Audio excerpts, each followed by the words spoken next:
course, we need to, number one is support our local farmers. By supporting them, it encourages them kasi to practice sustainable agricultural techniques. Kasi once we do support them, makikita nila na profitable naman pala siya, na worth their time and worth their effort. So that's the number one thing that we can do.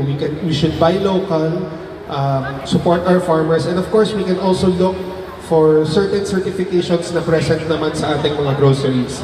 Meron dyan mga labels like good agricultural practices, that's the GAP certification, so you can find that, and if you find these products on your shelves, consider buying them as it supports sustainability in general. So, Wow, so many questions pa, so many things to learn for this afternoon, but you have made us full with a fresh thank you.